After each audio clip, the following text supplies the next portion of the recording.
And we are live. This is Mark Goldberg from Mark Vlogs Watches. Thank you so much for joining me. Actually, I'm in a room all by myself. No viewers have joined me yet, but this will post up to YouTube. So I am in advance thanking those of you who will be entering this room and those of you who will be seeing this on YouTube.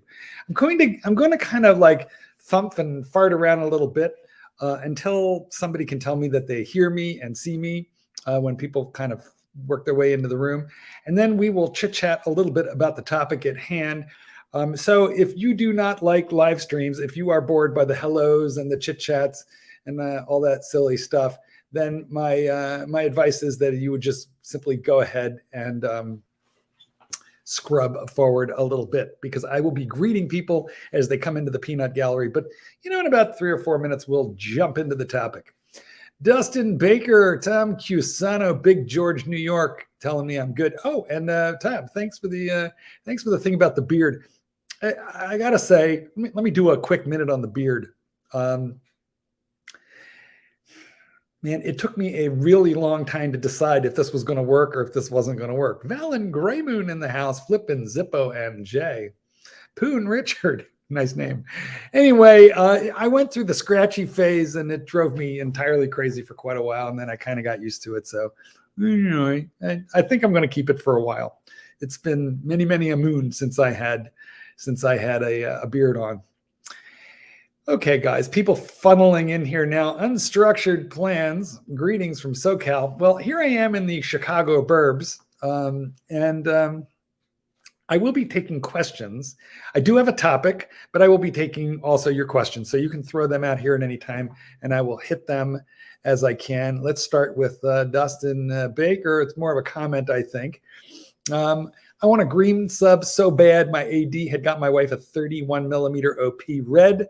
Father-in-law had a brand new Air King. Do you think my time is coming?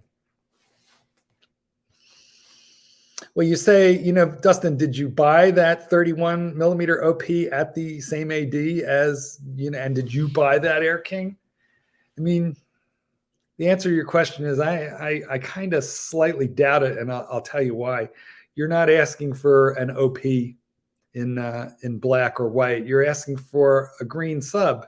It's like one of the hardest to get watches. So listen, miracles have happened. They happen all the time, but I think that's a pretty big ask. We got to face it. So, weird beard. Thank you. Dustin is saying, yes, he bought all that stuff there. Well, then you have some Rolex buying history with the AD. That's a good thing. I think you should register your interest and see what happens. And then you got to play the waiting game, First, ask them legitimately, will you put me on a list or am I just bothering you? And if you are putting me on a list, just tell me, what do I need to wait? 6 months, a year and a half, and then I'll be happily waiting. I won't nudge you, no worries. Let me tell you, that's a little bit how it went for me when I bought the Daytona. Watching the Game of Thrones. Well, that's on Netflix, dude, or wherever you're streaming that from. You could put that on hold. Long, short, today my fist watch check is I am wearing a Submariner. We should talk about this watch a little bit. This is the 116610, the 40 millimeter, not the current version, but the last version. So we will talk about it. Big George just picked up a Sermon at gray market price. Are you crazy? No, honestly, it pains me to say this because the price is nuts. Big George, tell us what you paid. Let me make a guess. 27, 28. Tell me how close I am back in the comments there, Big George. No, I don't think you're crazy. Look, the Hulk, the out of production Hulk is now on the gray market at $30,000. And I was begging people to buy them at 12. Nobody listened. Well, a couple of guys did. But anyway, so the long and the short of it is, no, sadly, I do not think it's crazy. I think it's unfortunate. I think these things are too insanely expensive. I bought this watch full set, box and papers, secondhand for $8,500, and they're now like 13, 14, 15 for a full set. It's crazy. It's unfortunate. It's just making them harder to wear, to be honest with you.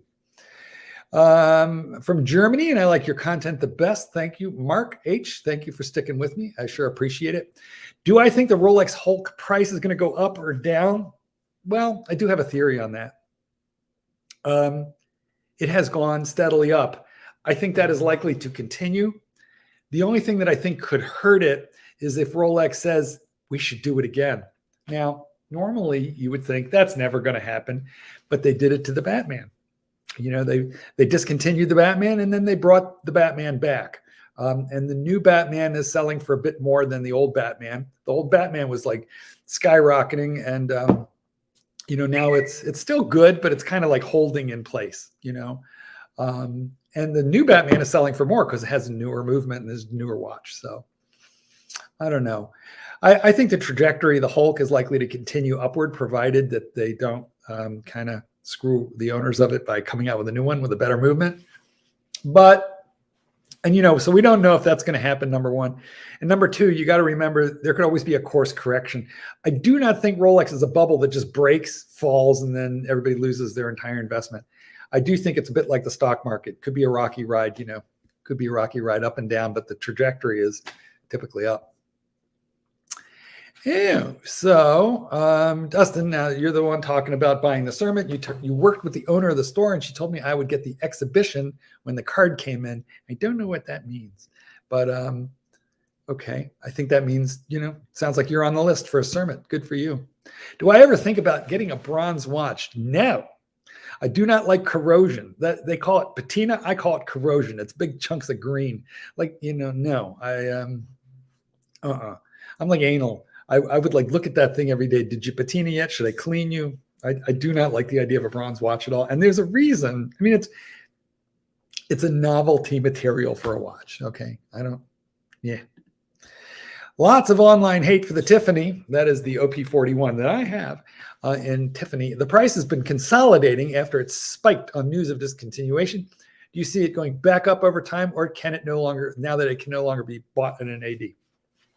Okay, well, first, just so I don't take a lot of hate in the comments, we can call it not the Tiffany, but the turquoise. I get death threats every time I call it the Tiffany. This is the watch that most people love to hate, except for those of us who bought it.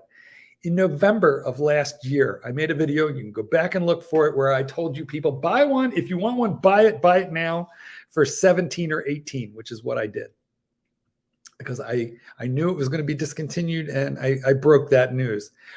What I didn't count on was that Patek in actual Tiffany, the 5711 Nautilus coming out in actual, you know, an actual Tiffany. I didn't really count on that. Okay, so that just drove it up quicker. So look, Brad, what happened is that the price on that watch bubbled way too fast, and then it retrenched.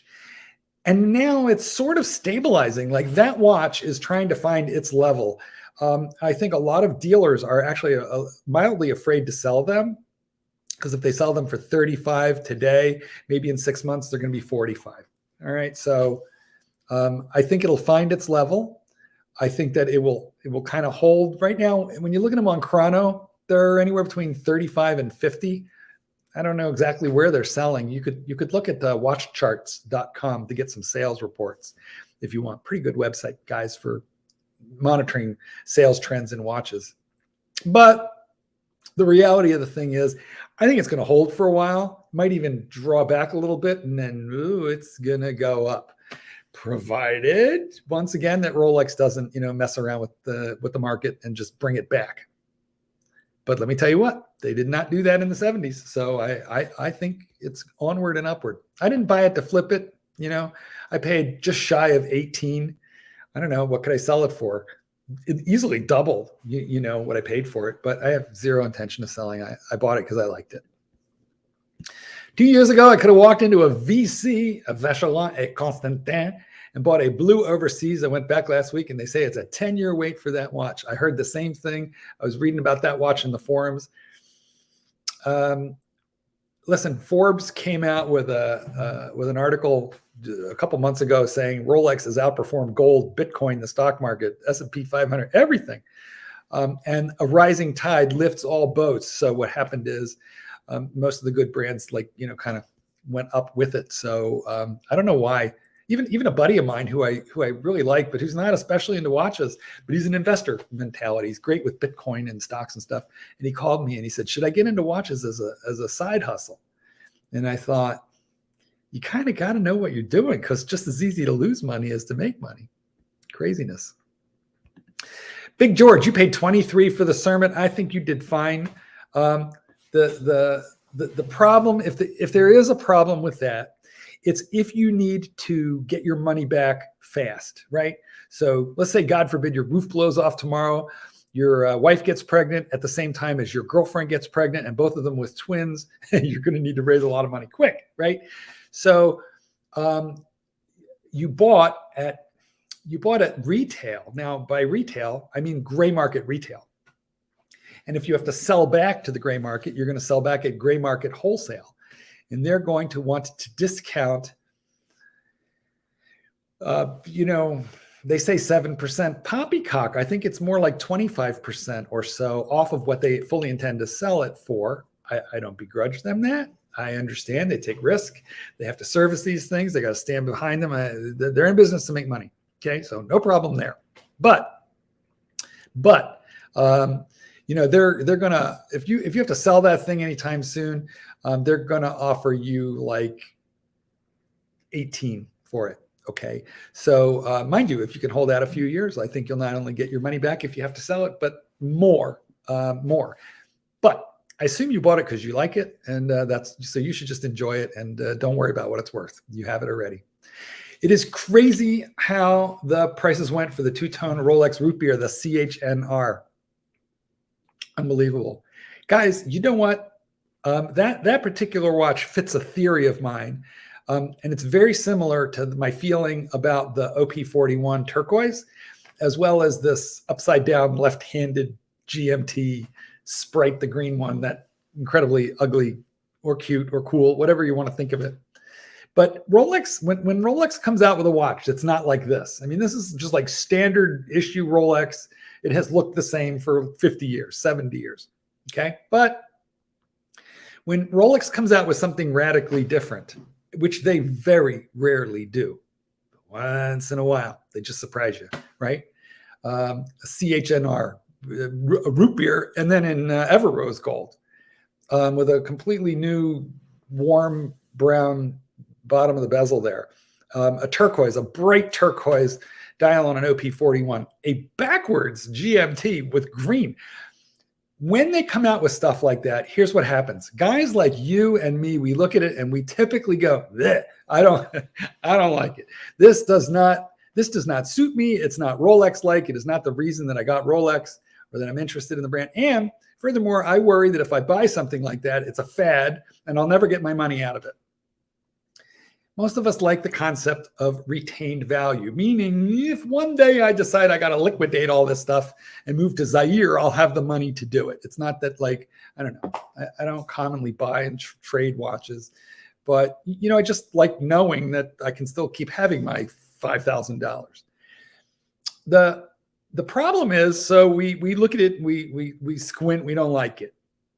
That's certainly how I was with that OP41 that I now own and I paid triple retail for. Okay, we don't like it. But then here's what happens. We get to thinking, and we see it on Facebook. We see it on Instagram. We see it on YouTube. And 6 months later, we have seen 500-600 impressions of the thing. An impression is how many times in marketing, a company can put an image or an idea or a brand name or a logo in front of your face. This is why people drink Coke in the movies, right? Or they use Macintosh computers on the movies, because it yields millions of impressions, product placement. But anyway, this is done heavily on social media now. And we watch, guys, we are a little bit like we follow the herd, number one. And number two, we are as subject to marketing as the next guy, maybe even, more so, right? So 6 months later, you've now seen 5,000-6,000 impressions of this thing. And all of a sudden you feel like, I'm warming up to that damn thing. And then by the time you want one, you can't get it. And that is what happened to me with the turquoise. That is what happened to me with the CHNR. I warmed up to it. By the time I decided I liked it, hopefully I'll get one. Those are still available if your AD really likes you. The problem is, if there's a problem with it, like all of these sort of hot watches, the problem is if the AD sells you a root beer for $15,000 or so, you walk out the door, it's worth essentially 30. And the problem is what this means is the AD is handing you a check for $15,000, the differential between the buy and your potential sell. They're handing you that check for 15 grand and they're saying, please don't cash it. And they're being very careful. Well, the good ADs, because we all know there are some, naughty ADs who do what they want. But the good ADs who really do try to meet, the demand and to meet the terms of their Rolex distribution contract, they're very worried that you will take that, cash in that $15,000 check, and then we'll get back to Rolex on them. So yeah, not so easy. All right, let me go through this now. Scott Scheffler, the 2022 Masters winner, this is golf, I believe, was sporting his CHNR, his root beer, and that GMT will skyrocket in value. Has been, absolutely. But I know the picture that you're talking about, and it kind of amazed me he wasn't wearing a platinum Daytona, or something even, better. Because, guys, it's not that that's not an amazing watch, but retail, it's like 14, 15. Anyway, I love it. I love it now. Do you know how long it took me to warm up to it? Thousands of impressions. I had to see it on Facebook a whole lot before I liked it. Dustin Baker, I called a Rolex in another state, requested a blue two-tone sub for my father. They called 2 weeks later and I flew down there and picked it up. That's great. That's really cool that happened for you. I'm glad. That watch is also worth substantially more on the secondary market than new. Not to the same degree as the GMT. Weirdly not. But still, we call it the blue shirt Buddha in our family because our dearly departed friend Blue Shirt had and absolutely loved that watch. But here's the thing. A lot of ADs won't do what that AD did because theoretically they're not supposed to. They have been told, please sell in your local home market only. So it's good that you got that, but it doesn't.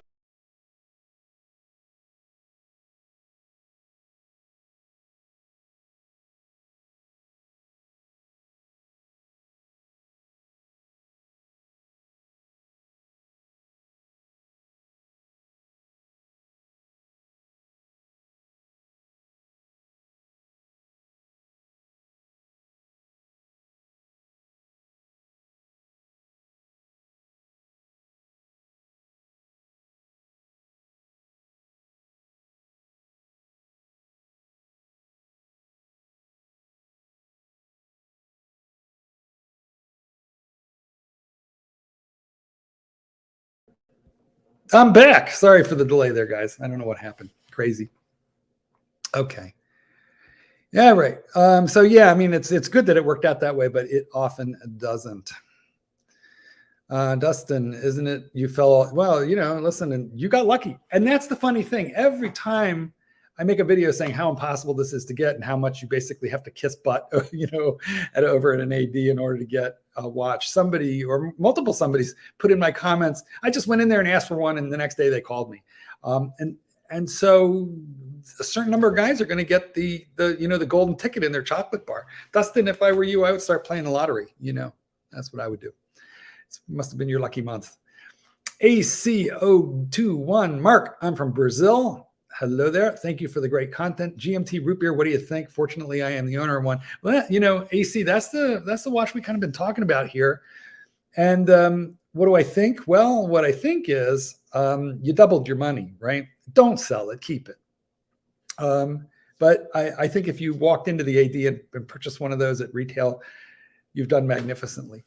Listen, the AD that I most often deal with is James and Sons in Orland Park here in Illinois, but they got a couple different locations in the area. And when they sold me a Daytona, okay, I felt gratitude because they sold me something for $14,000 that's worth, I don't know, like 50. So they sent me out the door with this giant check, but I'm not going to cash it. Because there's such a differential between the buy and the sell on the hot models, these ADs receive dozens and dozens and dozens of phone calls, emails, texts, DMs, and walk-ins every single week, asking for the same 3, 4, 5 watches. It must be very tiring in some way to be an AD. I don't think I could keep my composure. No, we don't have one. Click. I would be like, Mino, get off my lawn. I know you can't have a Rolex. That at the end of the day would be me. But these guys hold their composure, generally speaking. But I feel like they kind of have to have a very strong sense. The good ADs have to have a very strong sense that you are safe to sell to. Not everybody is. Any new insider information to be aware of from your Rolex sources? Guys, you have everything I know right now at this particular time. Never. You made your bed. Now you lie in it with your new friends. And let's see what else we got here. Love your channel. If you could get a new GMT in green, that's the upside down, atrocious one, versus a Pepsi or Batman at retail, which would you choose and why? Which do you think has the best investment potential? I want to answer the last question first. Which do I think has the best investment potential? The green upside down atrocious GMT, I think, has the best investment potential. But guys, I hate the term investment potential. I much prefer the term retained value. Here's what I want to know. And don't get me wrong. Like, I understand the game because I'm playing it right along with you guys. I want the rare thing that's worth more than what I pay for it. Just like you. I get that. So I don't want to say that I'm any better than you. No, we're the same in that regard. The but is the buy and the sell. I buy these things to hold them and enjoy them and wear them. Watches which I have purchased from the gray market in the past, I have sold back to the gray market. Although now I'm a big believer in what Blue Shirt Buddha always told me: never sell Rolex. Never sell Rolex. That was Blue Shirt Buddha, and he turned out to be so right. Any Rolex I ever sold was bought from the gray market and went back into the gray market. And now when I look at what those watches are worth now, oh my God, they're worth many times what I sold them for. I don't even want to tell you what I sold that first Daytona for. Oh my God. So the ceramic Daytona, that the Panda that I got recently, that just sort of healed a gaping wound in my psyche. Okay. Because I just was so stupid. I didn't know. But investment potential suggests that you're going to turn a profit and then capitalize on the profit. You only do that when you sell. You buy, you hold, you keep. Okay. At a certain point, I think all of us hit an age or a stage of life where we need to downsize, consolidate, sell things off. I'm sure that'll happen to me 10 years, 15 years, 20 years, just depending on, my health and how things, go and, in my career and blah, blah, blah, my finances. But I buy with the idea of holding. So investment suggests, that I'm advising you to buy and sell. And I don't advise that. In fact, if the AD feels that there's any chance that you're a buyer and a seller, a flipper, they aren't going to sell you. But still begs the question of those watches, that new atrocious GMT versus the Pepsi versus the Batman. Which one do I want? I want the atrocious GMT. Those are all spectacular watches. Although I had the Batman and I kind of got bored by it. Although, you know what? The Batgirl on the Jubilee kind of grew on me. Why? I don't know, man. I've just seen 1,000 impressions of it on that bracelet. Now I kind of like it. When it first came out, I didn't like it at all. So this is proof of what I was discussing earlier there, guys. Anyway, let me explain why. The why is you heard it here first, guys. This is just, I don't have an inside source on this one. This is just me and my old noggin. I do not think that upside down backwards GMT is long for this world. I don't think so. I think it's out for 1 year, 2 years, 3 years, and then it's going to be discontinued. If it sees 5 years of age, I will be stunned. I do not think it's long for this world. And so, and it's a lovely mistake, and Rolex doesn't make many mistakes. So if you can get your hands on that one, holy cow, that would be a cool thing. Kevin, good evening from Lakeland, Florida. I in the sky traded a 41 millimeter black sub and an Air King 40 millimeter for a Hulk in September. The price at the time was around 20, 21K. Now its value is up 50% since. True. I was questioning at the time if you made a bad decision. I mean, you had two spectacular watches, and now you have one super spectacular watch. So, I mean, I don't think we can always analyze these things according to the statistics and the dollars involved. If you're happier with it, you know, and I think I would be, because the Hulk is amazing. I mean, that green dial explodes in the light in a way that the Cermet doesn't. So I think it comes down to as long as you're happy. But yeah, what happened to that Hulk was it's now around 30, which is like nuts. Honestly, I think it's too much. I think most of these are too much. And the reason I say that is it just makes them harder to wear, harder to buy, sell, trade. I feel like on some level it's harming the hobby. And it would be nicer, you know, wouldn't it be nice if you could buy a used Rolex cheaper than a new one, when I got into this game, that was exactly the case. In fact, that's how Archie made his bones. Archie Luxury made his bones saying, don't buy used. What's the matter with you? And he was 100% right. I did many times, and I bought a lot of good watches for way less than retail. How much extra do you have to spend in an AD to get on the list for a two-tone sub or a yellow gold day date? How long is the string? And how many angels can dance on the head of a pin? You know, the answer is some people do it with a phone call, like that fellow we were just talking about. Other people, I mean, I know a fellow who he wanted a Panda. You wouldn't believe the amount of money he spent at the AD to earn the right to buy the Panda, but I'm talking a lot of money, like a lot of money. So I can't answer that question. Depends on the AD. I cannot answer. Tudor is not tricking us to purchase. We are allowing ourselves to be deceived and to spend that money. Well, you know, Chong, I'm kind of with you on that. But since you mentioned it, let me kind of give you my thinking. Yes, we participate. Absolutely. Nobody can be tricked to buy anything that we don't want to, right? So yes, we are participating. But I do think that they're manipulating the market a little bit. And here's what I mean by that. I do think that Rolex is creating intensive demand by marketing. I do think they could ramp up production more, but I don't think they want to. And I believe that they are seeking to attain brand nirvana, brand exclusivity, in the way that Patek currently holds that crown. So the crown is vying for the crown of horology. But the funny thing is, look, first let's look at just a couple numbers. Patek Philippe handcrafts all of their watches, and they only make like $80,000, 60, 70, 80,000 watches per year, something in that range.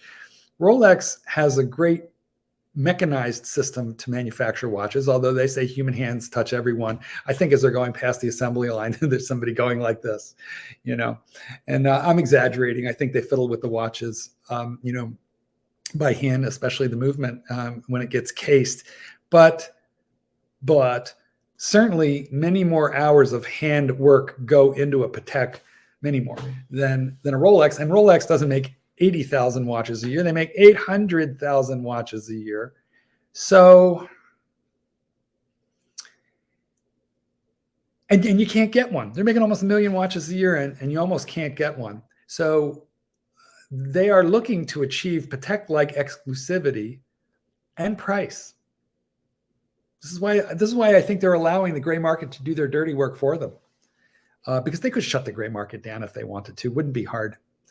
So, but I think they're allowing it to happen. And also, they had some pretty stiff price increases this year. You know, they said, oh, it's only a 3% price increase. Yeah, that was across the board, but they make a lot of models like the ladies 26 millimeter, 28, that did not get hit by a big increase, but the Submariner, the Daytona, watches like that, they got hit by like 10, 12%, much higher. Okay. So meantime, the problem with Tudor, the sister company, you know, or the redheaded stepchild of Rolex, has been that they're so available those watches have been so available that they don't have the cachet, the air of exclusivity, even close to Rolex. But that's not true anymore. Now you got to get in line. Like, for example, Rancher sold me his Tudor Panda chronograph. And I still am. I'm a little miffed at you, Rancher, as you know, but nonetheless, I love you, and I was grateful for you to selling me that watch. But at the end of the day, you now have to get in line for that watch. So before I bought it used from Rancher, I called my AD and I said, "Hey, can you get me one of these?" And they sell Tudor, and they said, "Ooh, listen, we would be happy to, but it's going to take some time. We haven't seen one in months, and we got 5 or 6 guys that we have on a waiting list." So what I believe is that Tudor is kind of mock copying the mandate or the marketing method right from Rolex, which is to create a lot of buzz, be all over social media. I mean, their brand ambassadors are like David Beckham and Lady Gaga. Like, that's Tudor. I mean, that's insane amount of marketing money and influence, right? So they're pushing these watches. They're making you want them. They're making them easier to get than Rolex, which is impossible, but it's still hard. So when you get it, you feel some level of satisfaction. So I think Tudor is going to be the new Rolex, and Rolex going to be the new Patek. These guys are thinking decades ahead. They're way ahead of us. Chung, thank you for the super sticker, and 99 Singapore dollars. Thank you, cents. Thank you so much. Your stupid chat's gratefully accepted, but not required. Do you think that the green dial Datejust will go crazy on secondary market? Yes, I do. I like that one. I think it'll start to rival the Wimbledon, but if I were getting one, I would want that blue geometric pattern or the green geometric pattern, but probably the blue. Pretty cool. Disturbance in the Force, young Luke Skywalker. So where are you in your collection? Are you just enjoying your current pieces or looking for the next big piece? Enjoying one's collection, being satisfied, just relaxing and riding the wave of horological nirvana. I don't even know what any of that means, Big George. I'm a collector, so of course I'm always waiting for the next thing. What's it going to be? I don't know. What I do, I have an order in with a different AD, and I've had that order in for quite a while for an OP41 in bright blue because I like it, and it won't be worth $50,000, which means I'll feel okay about wearing it out and about. If I bang it into a door frame, I'm not going to cry. That's the problem when these watches get too expensive. You're afraid to wear them. You got the Hulk for 20 and now it's worth 30, but like, how do you feel about banging it into stuff and, getting on a bus with it? I worry about stuff like that. So, but what I did, other than that OP, we'll see. That's been months and it might be a while longer. Eventually it'll show up and I'll be glad for it.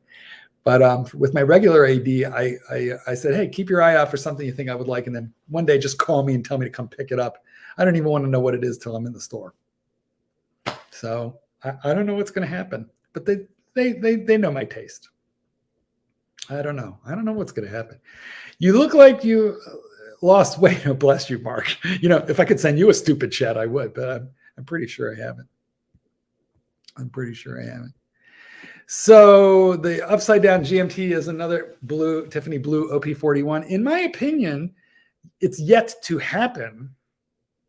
But yes, it is. In fact, actually, I think it's going to far outstrip it eventually. I do think that. And the reason is that the OP is like, it's a little bit of a stepchild in the Rolex line. It's considered the entry-level watch. I have this watch, and it's very, very nice.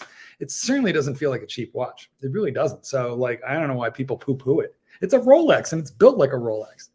But the GMT is up there as like the most popular Rolex watches made are Submariners, Daytonas, GMTs.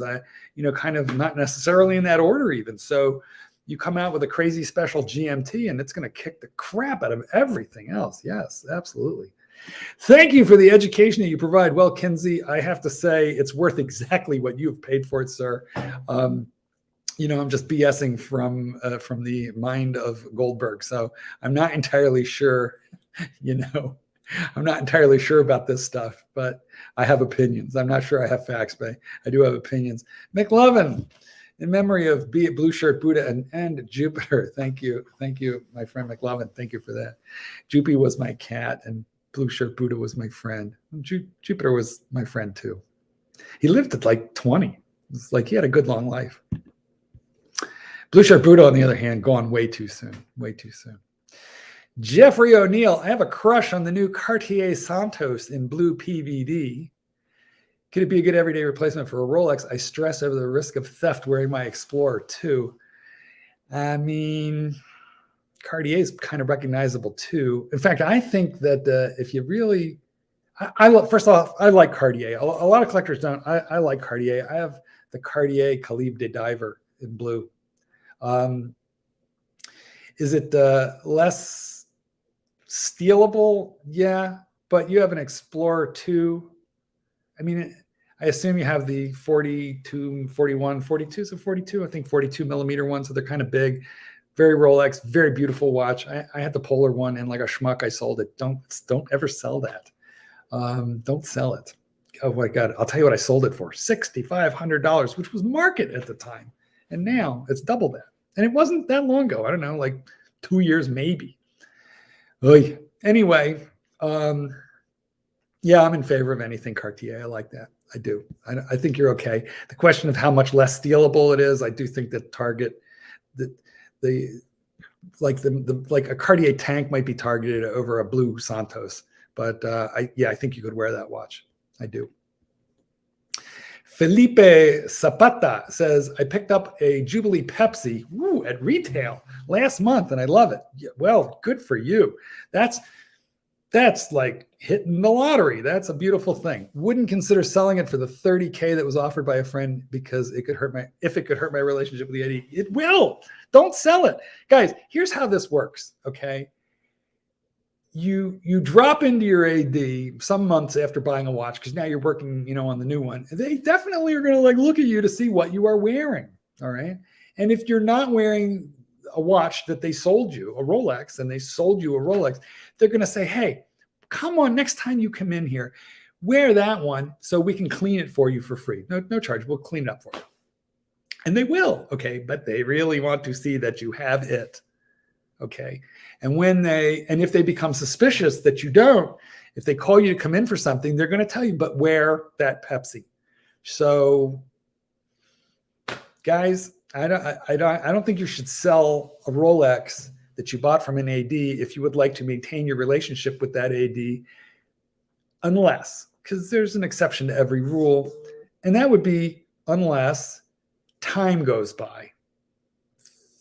3, 4, 5 years goes by and you want to move on to the next thing. I think it's okay, provided it's not something like a Panda. I think you sell a Panda even 3 years later, it's too soon, right?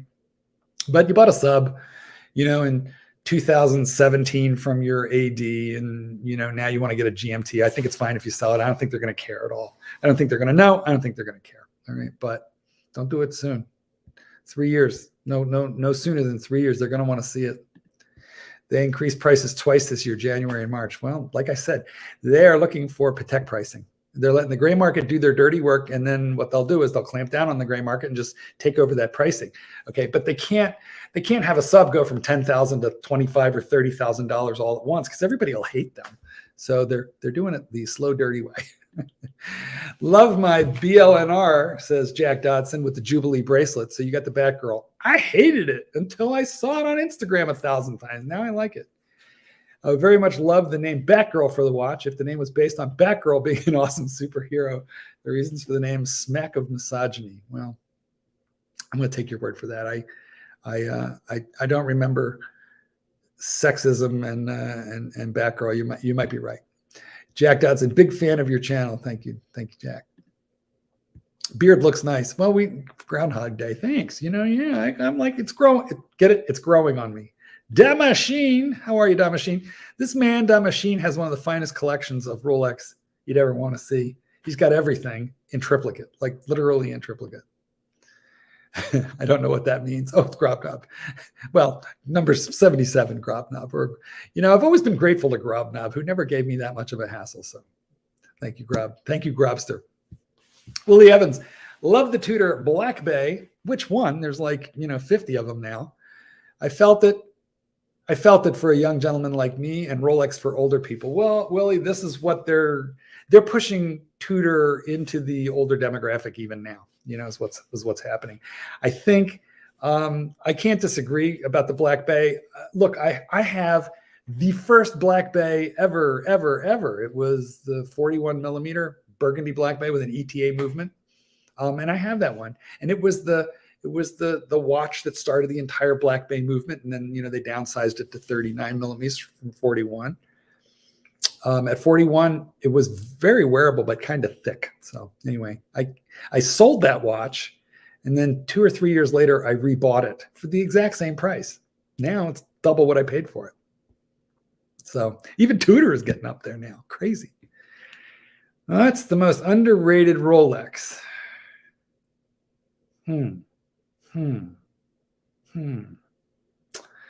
Well, I mean, if we're going to take the ladies' watches out of it, because there are size issues, with those, then I would say probably really, I alluded to this earlier in the discussion.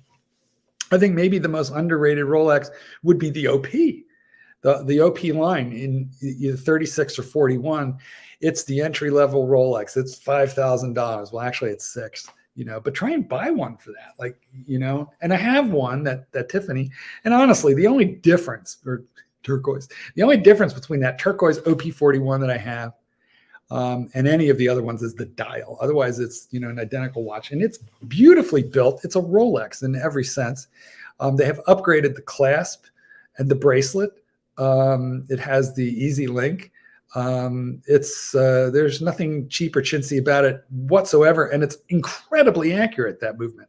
I don't remember which movement it is, but honestly, it's unbelievably accurate. So I think all of the 36 and the 41 OPs. Thanks for giving us an alternative to Archie. Oh, I forgot that he would be streaming, but I don't know if he still is. Maybe. Good day from Oz, Rob. Okay, well, thanks for being with me, Rob. Glad that you're not, are you in Brisbane? Can I send you over there with a can of paint? There's a particular driveway I'd like that paint spilled on. Some of you might know what I'm talking about. Eye in the sky. Will you do a video comparing the Tudor Panda and the Rolex Panda? I have the Tudor and I love it, but still lusting for a Panda. But the black ceramic is more achievable for me at retail. Yeah, me too. Eye in the sky. I have them both, as you know. And yes, that really should probably be the next review video I do, is to put them both together and to talk about it.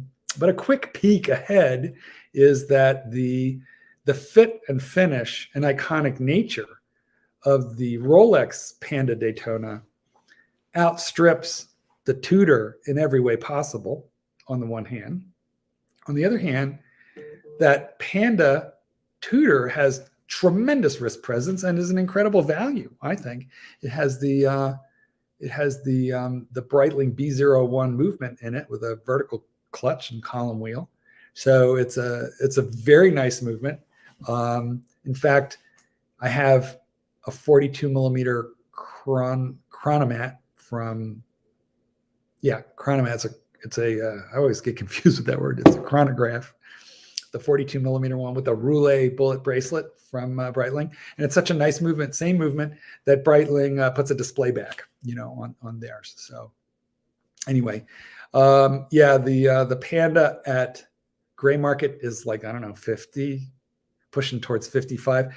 I made a prediction a while ago. Sadly, I'm not gloating about this stuff because I have one. But I think that eventually that watch is going to push $100,000. And if you don't believe me, look at the history of the Patek 5711. Very recently, you could buy that thing for, like 30, 40, and then it was 50, 60. And now it's, I don't even know. I think it's over 100,000. I think it might be double 100,000. Boy, why do I think it's not a good thing? Because you become just like an incredible target if you wear it anywhere. So I just don't love the idea. I got a dog last year, says Grobnob, the American Standard Bulldog Amstaff Cross. He's a brute. let me tell you, I know what you're talking about. I trained a very similar breed. Fortunately, it was like a super nice dog, and he was kind of a puppy. So I got him at like 5 months. When I got this puppy, it was like this, man, unbelievable. I don't know how he gets those muscles there, but like he was immense, super strong, incredibly muscular, very sweet natured, which is lucky. And he weighed 109 pounds, and he was 5 months old, and his daddy was 230. So, I mean, that dog is going to he probably outweighs me by now. FP Jorn, Mark P asks, thoughts, stunning watches or just another hype brand? For the record, I think they are stunning. Well, here's the thing. They're beautiful. They're incredibly well made. Talk about built by hand. They don't build 80,000 watches in a year. They probably build more like, 8,000, or maybe it's 800. They only build a few, and they build each one, I think, by hand. But they're by and large dress watches, and I'm a sports watch guy. Your Rolexes are waterproof, shockproof. You can bang them around. And when you use them, they just look better. Scratches of the new patina. These newfangled watches are not really going to patina from age. So wear and tear, that's the new patina. So although I recognize the horological significance of FP Journe, I'm not particularly interested. Marky, still up? Trying. I am. What an ego fest on the other channel. Well, we all have an ego, I think you mean Archie, but not entirely sure. Hey, Hansi, can't sleep. Yeah, so this is a little crosstalk among the boys. Sounds good. Dustin Baker, do you dislike the people that are buying these watches and flipping them immediately? No. Like, look, there's a game being played here. We're all playing it on some level or another. So no, some of my best friends are flippers. So I don't dislike them. I don't think they're ruining it for everybody else. I think it's just the nature of the market. And I think the market is being, manipulated by just the state of the economy, but also very intelligent brainiacs over at Rolex and some of these other companies. And I think the flippers are taking advantage of income opportunities. And I guess, the only difference between me and a flipper is I'm a buy and hold primarily, and they're a buy and sell. There's not much difference other than that.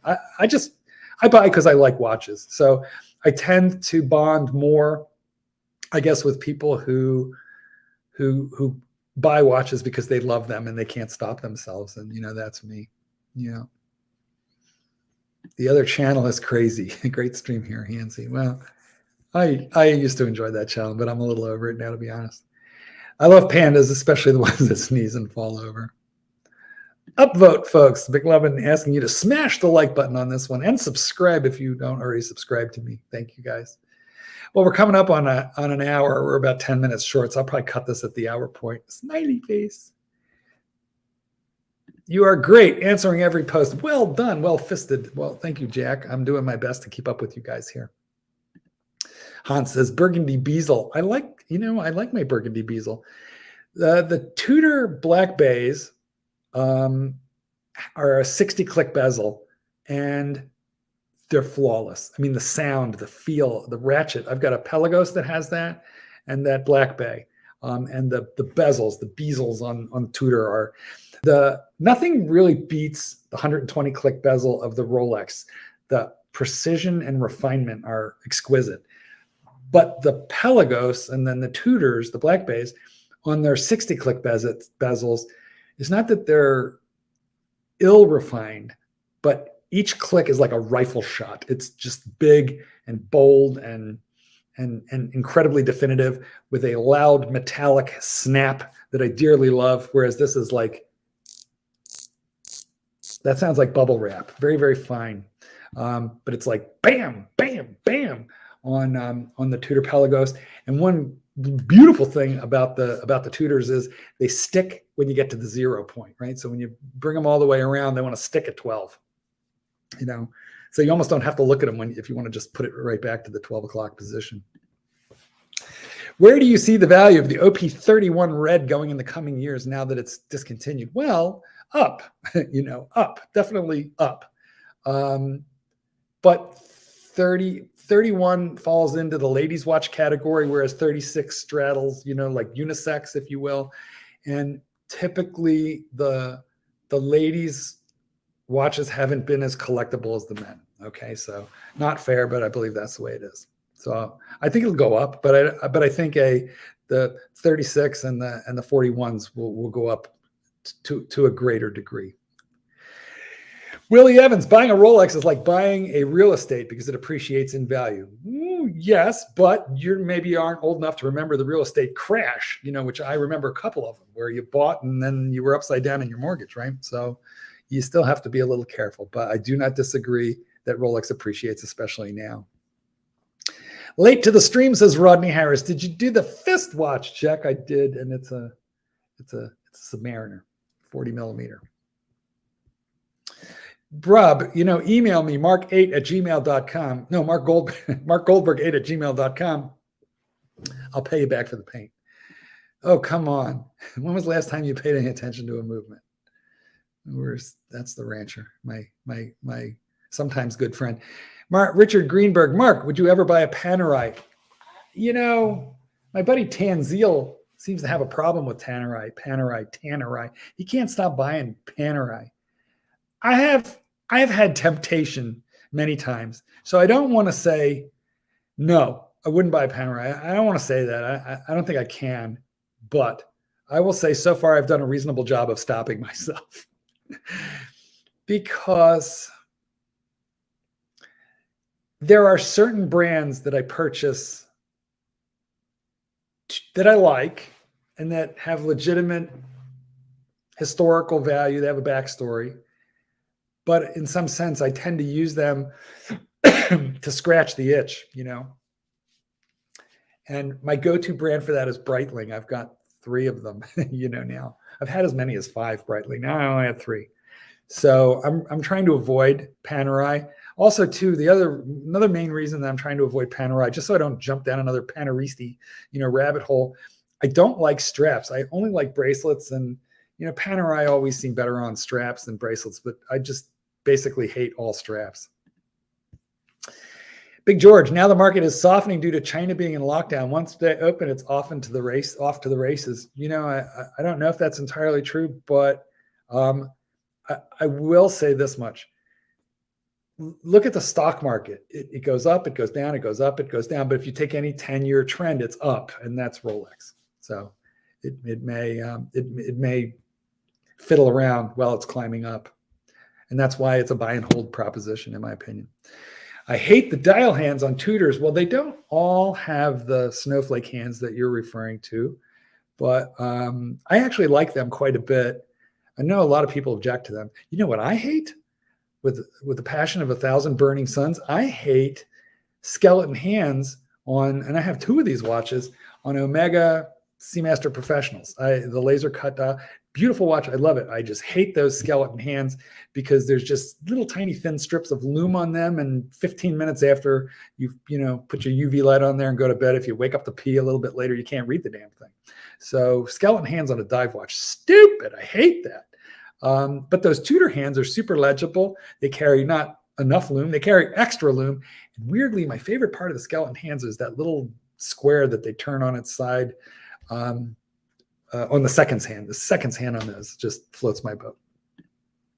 Mark, my AD called. They offered me the Rolex 126618LN all gold sub with black dial 39K. Well, are you in your car on the way there now?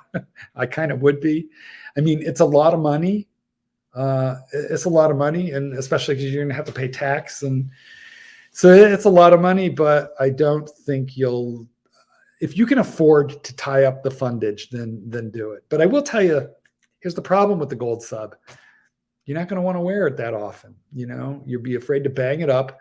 Just even the like if you wear a dress shirt or something and it's doing that, literally you will see marks on the polished center links because gold is so soft, and you'll be afraid to wear it. Because anyway, I am. So long story short, it's an incredible watch, but it isn't for everybody. So that's what I think. It's an incredible watch. It's not for everybody. You regret your Tudor now. Well, you regret selling it or buying it? Did you see the new Tissot PRX chronograph? Yeah, we talked about that on the Bruce Williams live stream. It looks really good. Panda and dial blue one. I might buy both, only 1,700. Yeah, I think those are spectacular looking. I do. I like the blue, I think is better because the Panda one has gold tone hands that I don't like. But I mean, what a value, and it looks really cool. I don't like the PRX Auto or Quartz, but that chronograph, wow, that's super compelling for the money. I think that's going to be a giant home run. John Smith, should have stuck with my original wish if a new Seamaster no wave dial. I love the waves. I think the waves are super cool. They add a lot of interest to the dial.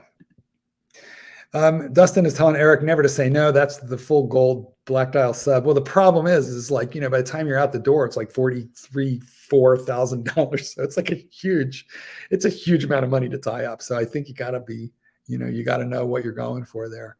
I believe that Moneypenny is duct taped to a radiator in the in the basement, in the bowels of Rolex, kept on sedation and a heart-lung machine. So I'm very worried about Moneypenny.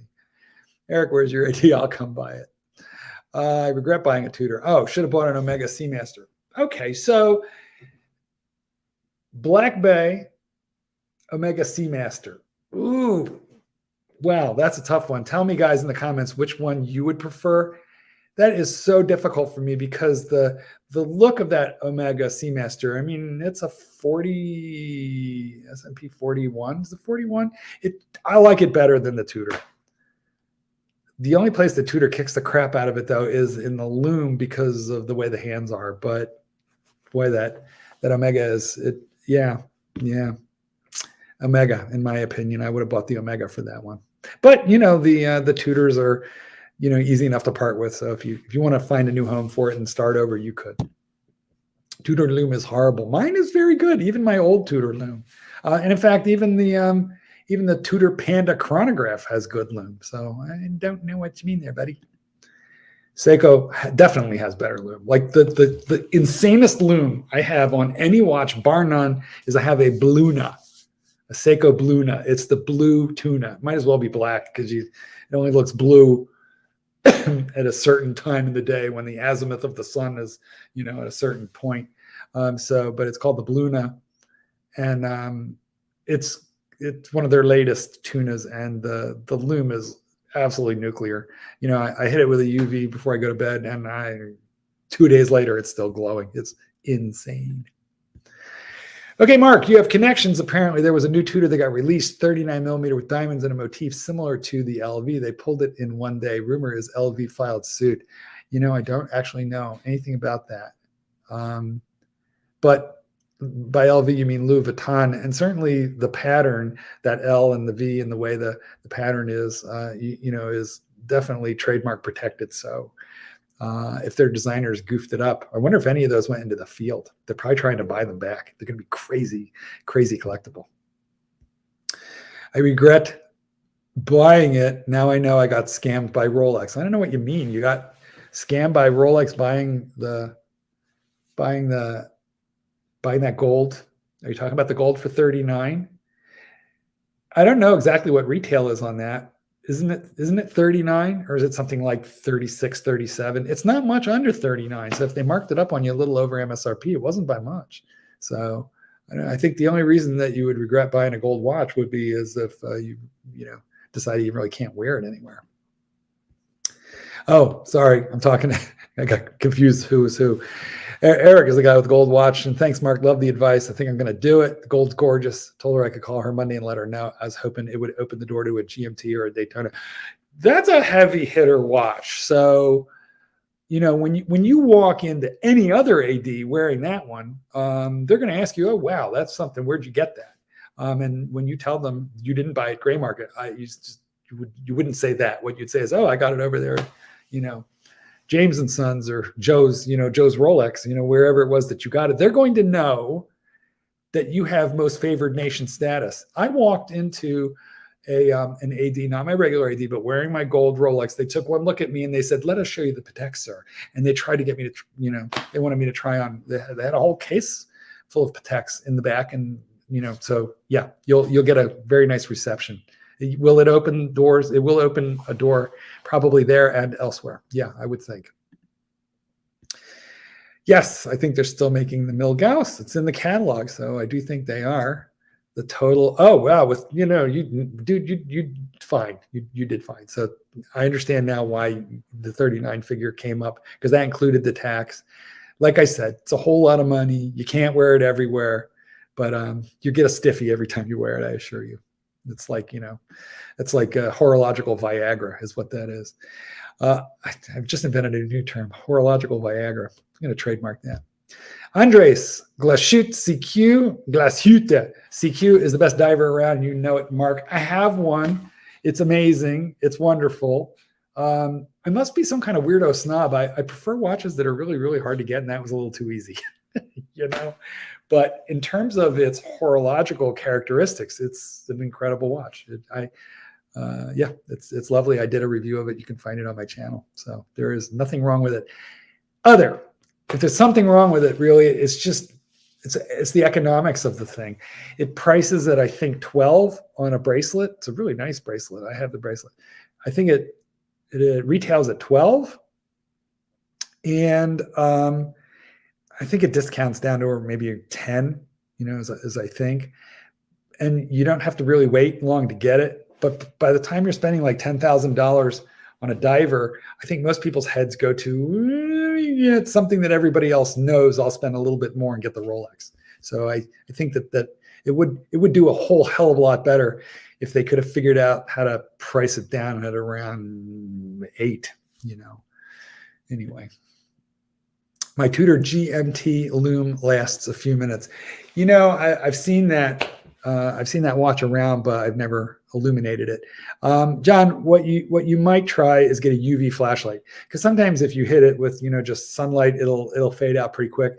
But if you just click a UV flashlight on it, and they're like $10 on Amazon, in like 10 seconds, it should load it up for the night. So try that. Let me know what happens. $10,000 budget for an engagement watch. Oh yeah, at OP41, man. You got a Rolex. You got a Rolex. And not only do you have a Rolex, but you have something classic. For that, you should be able to find like the black or the white dial, 36, maybe 41 millimeter, but for sure the 36. And that is a watch that you can wear to the beach, and you can wear into a business meeting, for your entire life. It could be a one and done. The only thing is, it doesn't have a date on there. Okay. But like, other than that, it's a freaking Rolex, man. Do you think the ADs keep a list, or is that the biggest lie ever? Well, Dustin, I made a video a long time ago called the waiting list is a lie, but the reality is there are ADs who, thank you so much for signing the book or filling out the form. And then the second you're out the door, they just smile and file, But there are ADs who just save that, right? So what you have to remember is Rolex is a manufacturer. They're located in Geneva, Switzerland. Rolex does not sell watches to dudes. Okay, they don't. Rolex sells watches to thousands of authorized distributors, all of whom are independent, right? These are family-owned jewelry stores that may own 1 unit, 2 units, 3 units, or corporate units like Tonneau, who own, I don't know, like 30 or 40 of them. Torno, excuse me. So the answer is, it depends on the store. They're all a little bit different. Back to the gold, 37,950. Well, you got some cheap ass sales tax in your area. That better yet, because here it would have been more than that. Eric Lutz, Dad is turning 70 and he wants a black-faced Daytona, so we shall see. Tried to surprise him. He's been a good dad. Well, that's a toughie at retail. I mean, the white dial, the Panda, is a bit more collectible and desirable, but the black one is like inches behind it. It's not thousands of dollars behind it. It's just inches. What do you think about the rose gold Daytona on Oysterflex? The video by the Timeless Watch channel got me hooked onto it. This is what I mean about impressions. You see a thing enough. There's not a Daytona on the market that isn't awesome. There's not a Daytona on the market that isn't super impossible to get. And there's not a Daytona on the market where it's not worth triple as you walk out the door. The ones that I like the best, honestly, I think are in that vein are the white gold on Oyster Flex with meteorite dial. But I'll probably never even see one in the flesh, let alone have the opportunity to buy it. But what a magnificent watch. The wife and I walked into an AD today with her watch on, and they were flabbergasted that we got that watch with no issues. Well, I don't remember which one it was, but yeah, I bet, because that's, you know, getting a hot watch today out of an AD is a little bit like winning, you know, the Powerball, right? Howdy, Mark. Do you like the new green Seamaster? Well, slots, man, I haven't seen it in person, but based on the videos and pictures I've seen of it, I'm unimpressed. I think that it's much like their blue one, which I have seen in person, which looks very good only under extremely bright light or super direct sunlight. You get it out of just incredibly, you get it away from jeweler's lighting or an incredible sunny day at the beach, and it might as well be black. So yeah, didn't love it. I like the white one much better. That's the one I bought. Joseph, I purchased a black sub date back in January for my AD. How do I go about buying my next watch, i.e. a GMT? You just go back in there wearing what they sold you. You know, go in there every few months just to chit chat and shoot the shit and wear your watch and let them see that you still have it and tell them of your interest. That's all. That's what you do. No magic to it. Just a lot of persistence and a little bit of luck. I want the Putin Aqua Lung. That's the final boss diver. Is that a Vostok? Why Tudor didn't put a date on the Tudor Black Bay? None of them have a date. I couldn't tell you why. I would like it better if it did, but they don't. Guys, I'm gonna blast through another couple questions here, and I'm gonna have to call it a day. We've been on for over an hour, and my voice is starting to get a little shot. But I will go through another question or two. Bobby Alexander, I own a Rolex sub 114060, which was purchased new in 2020. Possibly considered trading it because it scratched my itch. Eyeing an alternative single Rolex watch for a 49-year-old. Any recommendation? Don't know. My recommendation is you just act like a 49-year-old man and stop trying to trade in your old G.I. Joe on a new G.I. Joe. Act your age. Okay, act your age. Let me tell you, I know from personal experience that's very hard. Okay, you can't believe the number of times I just got tired of this, put it in the sock drawer or the safe, and didn't wear it for months. I mean, almost a year, because I was bored with it and just kind of wore other things. And then one day I pulled it out and I was like, oh my God, I love you. How did I almost get rid of you? I would have been so sad. You sell that watch and you will be condemning yourself to horological hell. Don't do it. Save up more money. But that is like the most classic watch manufactured by the most classic watch manufacturer in the world. Don't sell that. Blue Shirt Buddha said, don't sell Rolex.